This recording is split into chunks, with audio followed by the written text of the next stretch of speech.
করার জন্য আমি বলি, মানে আমরা তো একই সময়ের লোক না। আমি তো এতক্ষণ গাঙ্গুহি রহমতুল্লাহ আলাইহির ঘটনা শুনেছি। তোমরা মনে করতে পারো যে গাঙ্গুহি রহমতুল্লাহ আলাইহি কত বড় মানুষ, ওনাদের এরকম হয়েছে, আমাদের কি এরকম হবে? আমাদেরও হওয়া সম্ভব, আমাদেরও হওয়া সম্ভব যদি একটু মনোযোগী হই আমরা।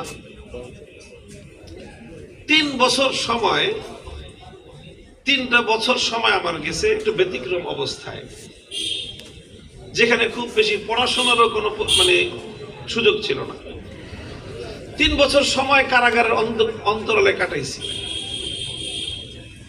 তো এই সময়ের মধ্যে যখন দিনের বেলা এবং রাতের বেলা আমাদের কেমন কাটতো, কারাগারের ভিতরকার একটা চিত্র তোমাদেরকে বলি। সবার তো আর কারাগারের ভিতরে যাওয়ার সুযোগ হয়নি, আর হবেও না। আল্লাহ হেফাজত করুক সবাইকে।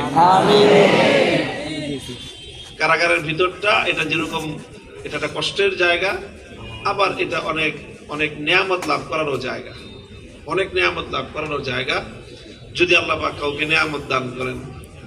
হযরত শাইখুল ইসলাম হুসাইন আহমদ মাদানী রহমতুল্লাহ আলাইহির কিছু সাওয়ানেহ আমার এই কারাগারের ভিতরে পড়ার সুযোগ হয়েছে। হযরত মাদানী রহমতুল্লাহ আলাইহি লম্বা লম্বা সময় 3 বার কারাগারে ছিলেন। 2 বার তো বেশ বড়, একবার তো 4 বছরের মতো ছিলেন শাইখুল হিন্দ রহমতুল্লাহ আলাইহি সহ মাল্টার কারাগারে, আরেকবার তিনি ছিলেন 2.5 বছরের মতো। তো 2.5 বছরের যেবার তিনি কারাগারে ছিলেন, প্রথমবারের 4 বছর তো শাইখের খেদমতে কাটায় দিয়েছেন। সেই ইতিহাস বলতে গেলে এত লম্বা ইতিহাস হয়ে যাবে, আমি যা বলতে চাইছি এই গল্পে রাত পার হয়ে যাবে।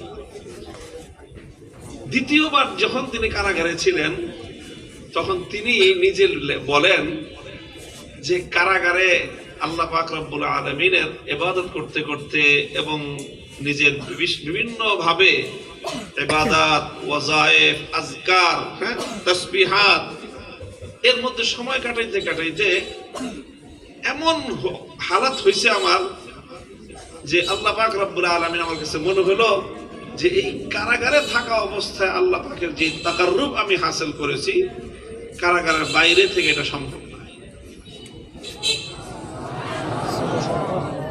এরপরে উনি লেখেন যে শুধু একটা